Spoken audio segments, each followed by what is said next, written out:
Hello, and welcome to the ongoing online versions of Music Humanities. Hi, I'm Brad. This one, we're still firmly in the Romantic era, and we're taking kind of a pause out of the general flow of the different composers we've been talking about to talk about one particular composer, Richard Wagner. Okay, born in 1813 in Leipzig and died in 1883. Had a pretty good life, but kind of was raised in Dresden. Had kind of a mean dad, sort of like Beethoven, but he was quite a person. I have a lot to say about him. For me, he's one of the pivotal figures in this whole music humanities exercise that we're doing, and I mean pivotal not in necessarily a good way. It's funny. We'll talk about kind of his involvement with things in a bit. But don't get me wrong, you need to understand how powerful a figure he has been and the influence that he has exerted upon our culture. Literally, he revolutionized music. I'm not making that up. We're going to get to that in a little bit. And he also revolutionized the presentation of music. He was most famously known for his various operas. And you've probably heard of some of them, the Ring Cycle, we're going to be talking about that. Tristan and Isolde, Parsifal, all these famous works, Wagner kind of did. And through his operas, he basically set the culture for entertainment, kind of mass entertainment as we know it, in kind of a direct way. First of all, he had a challenge. He wanted to do these operas that were kind of all-encompassing and were kind of complete. He called them, here's a word, Gesamt. Am I spelling it right? Gesamtkunstwerk. Okay? Or totally encompassing works of art. Okay? He basically felt that when you went to see art, you had to be transformed. This whole idea of catharsis, going back to the ancient Greeks, you had to come out of his operas transformed. Highly romantic kind of sentiment, but he worked hard to kind of achieve that. And he had a challenge. Basically, he started really merging theater and music in a way that no other person had done.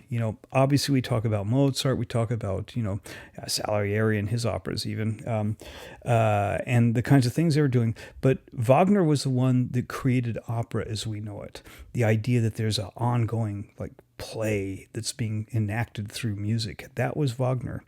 And he had a challenge. He had to come up with a way of having music that would be ongoing throughout the opera, but would have enough of a form and a shape that it would kind of tie things together. He couldn't rely upon sonata form or fugues or anything like that because he had to write music that would basically propel the dramatic and narrative action of the opera forward. So he came up with this approach that you will find very familiar that he called composing with leitmotifs. Okay, these are little fragments of music that can represent a character, a person, an idea, a general kind of theme. And you've heard what a leitmotif is. Okay, I'm going to play you a couple right now. Here's one.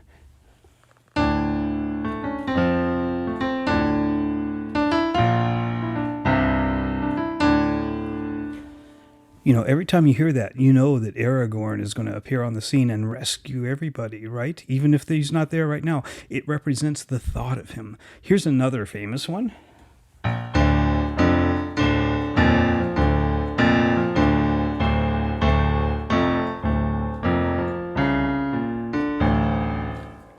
Sorry about the mistakes. It's a little hard for me to reach the keyboard. It's a little bit bizarre down here. But anyhow, that's the idea. I mean, Darth Vader. You hear that music and you know, Darth Vader is being thought of. Darth Vader is evil. Darth Vader is going to come and he's going to breathe on us. All that Darth Vader-y stuff. And, it's through movies. Basically, Wagner invented movies. These leitmotifs, it's a way of putting everything together, keeping the drama going and really making it work. So, yeah, we're going to talk about this. Wagner was explicit about his trying to do this. He wrote a number of essays. In fact, I mentioned earlier that we're going to kind of get to some of his stuff.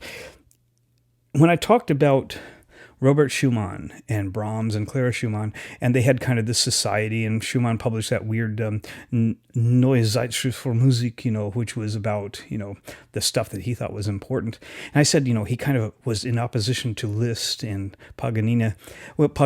Well, sort of. He was really in opposition, and they were all in opposition to Wagner, because Wagner represented the opposite side of Romanticism to them. We're going to talk a lot about Wagner, his stories and his life, but Wagner rose to the challenge. He also published a lot. They had literally an academic war of words going on.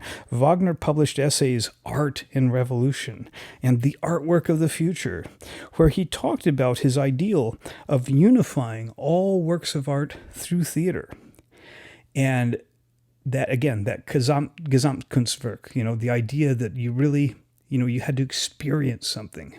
And that was kind of counter to what the craftsman and Brahms, the elegant kind of personal statements of Clara Schumann, Wagner represented the badness of the Romantic era for them. Of course, for Wagner, it was the same thing. And it's funny because this played out all over Europe. They formed these Wagner societies that championed Richard Wagner. It was a very kind of strange thing. Anyhow, so Wagner did all this stuff. He did more. He revolutionized the presentation of music. When I said he kind of set the format that we now enjoy as entertainment, basically, first of all, he greatly increased the size of an orchestra. He invented new instruments. There's instruments called Wagnerian tubas. You'll hear some of them in a little bit. That he used to round out the fullness of the orchestra. He also changed the way that we think of an auditorium. He had a chance, working with Mad King Ludwig of Bavaria, to create his own opera house. And it still exists today. We're going to talk about that later. But it's in Bayreuth, Germany. When you go into a movie theater, and it's kind of raked upwards so that the back seats are higher than the front seats, and they're kind of like scattered around in a very Greek sort of way, but done kind of to maximize the sight lines to the stage. That was Wagner. He kind of said, this is how I want everybody in my audience to have the full experience. He really was concerned about those things that we call sight lines and stuff like that. And finally, he also was very involved with the acoustics of his theaters. He wanted things to sound perfect from every point in the theater. If he had access to sound reinforcement equipment that we do today, he'd be in charge of all kinds of, speaker systems and things like that. But the biggest thing he did was to meld the acting, the drama, and the music and come up with this thing. That he called this Gesamtkunstwerk, and as a result, he was very, very. He developed some very famous pieces. One of which is almost kind of ludicrously famous. Okay, it's from an opera that he wrote that I'm going to play a little bit of called Lohengrin. This isn't actually one of his more amazing operas. The basic story is that there's this area, state, duchy, whatever, that was. Being kind of slid backwards into paganism by evil people. So God sends down this mysterious knight to rescue the kingdom from these pagan peoples. And the biggest problem is that, the knight decreed that the only request he had that no one should ask his name and he will rescue them. So they go, oh yeah, and he does a great job. And he falls in love with the princess of the realm, Elsa, and she got married to him. But then she asks his name. Oh my.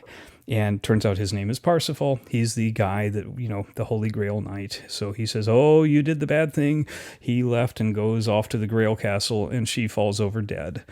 That's a typical kind of Wagnerian ending, But I want to play you a processional from Lohengrin and see if you recognize this.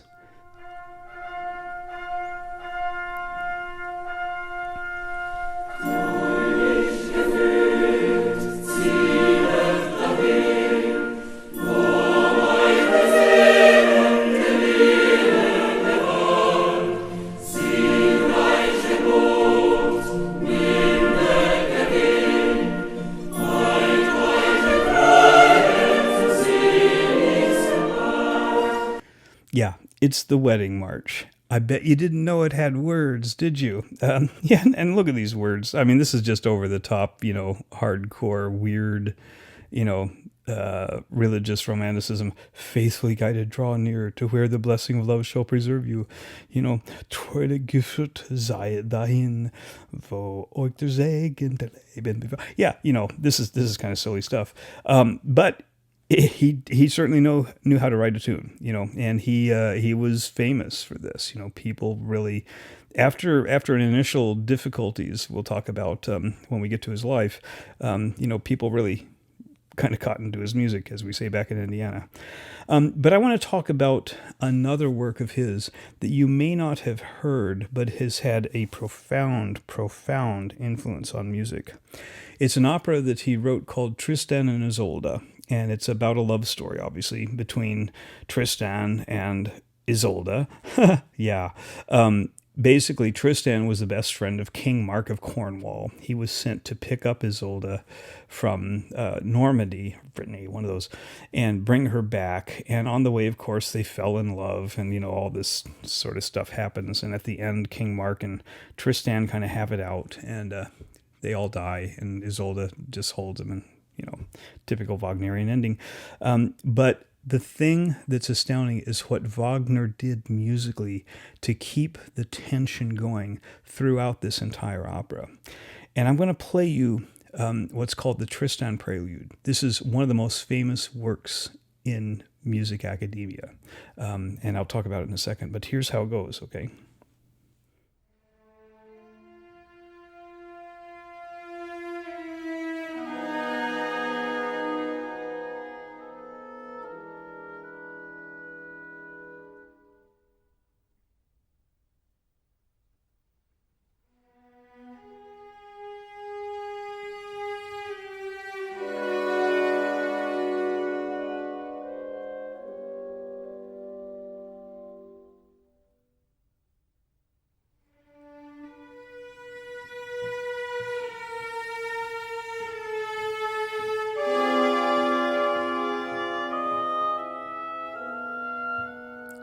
You hear how it's keeping the tension going with this music?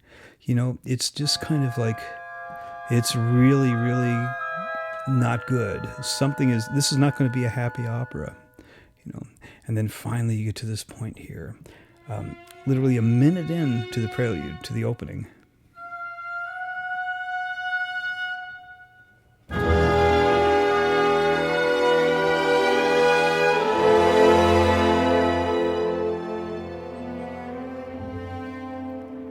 Where it picks up that kind of swelling, that da da da da da da. Well, musically, this is a really interesting construction. Let me play you what's going on there, okay?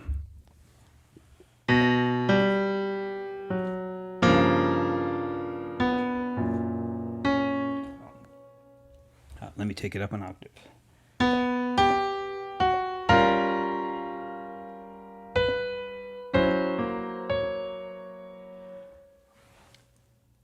Okay, this is what's bizarre. This chord right here has a name. It's called the Tristan chord because it's so musically ambiguous. Today, there's been thousands of dissertations written in music theory about that chord and how it can be resolved in any number of ways. You can go...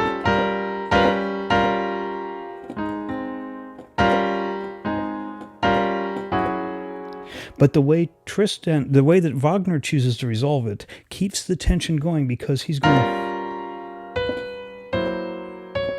That chord right there, in the tonal system, as it had developed up through the Romantic era, desperately wants to go here. It's called a 5/7 chord, And if I play this...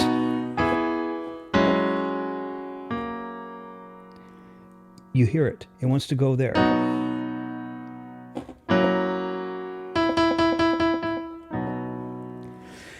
But Wagner resolves that weird Tristan chord to that 5/7 chord. And that is a chord that inherently has musical tension for us. So he's able to really ratchet up the narrative, the tension of this narrative, through this chord. And, it actually, that particular, that thing,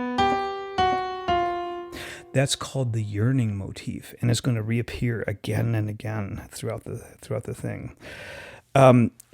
I just want to play a little bit at the ending. Okay, this is the famous aria from Tristan. Maybe you've heard it. If you're a Wagner file, you certainly know this. It's called Tristan's Liebestod, or her love of death. This is when Tristan has been killed and he's lying in Isolde's arms, like dying, and she sings this song. Okay, yeah, mild and leise, soft and gently, how he sleeps. The guy's dying. And this is just over the top Wagner. This is a real sense of what his operas are like. Okay, so here we go. Imagine the two figures on the stage.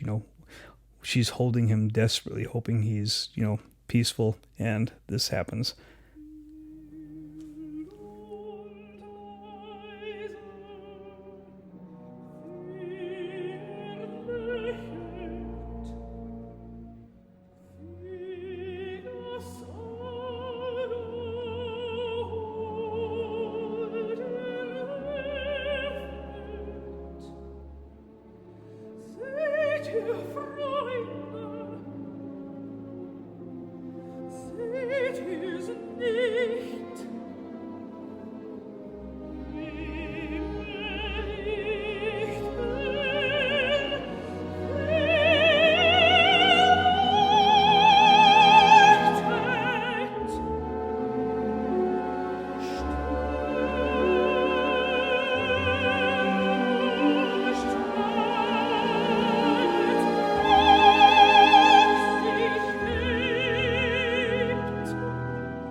You can hear how the music is just, kind of swelling up and down. John Williams, this is where he learned his playbook for all the music scores that he does. All those guys, Danny Elfman, everything, they went to Wagner because he basically set the mold. And the music just breathes, it's constantly commenting on, being a part of the drama and the action, and you get these intense kind of swells of emotion, things like this that are going to happen,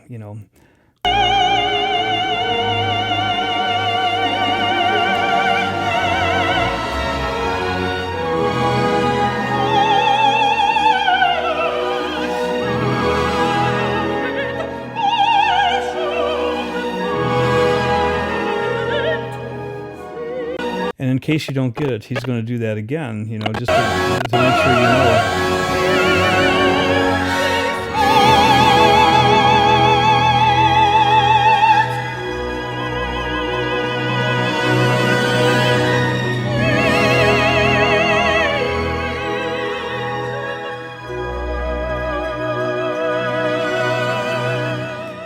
This is pretty intense stuff. You're going to come out of this catharsized, I don't know, but, after several hours of this, it's just going to be, you're going to walk away just going, oh my goodness, I saw something there, And just to make sure he knows, that you're getting it, at the very end.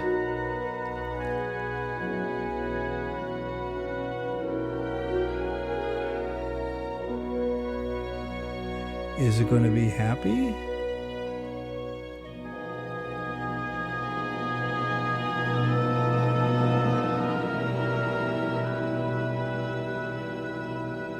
There it is. There's that yearning theme. But now, finally, it resolves. Oh, isn't death just bliss? Yeah. Okay, I'm going to stop this here. I'm going to set the next video. We're going to talk completely about The Ring. Probably his greatest work.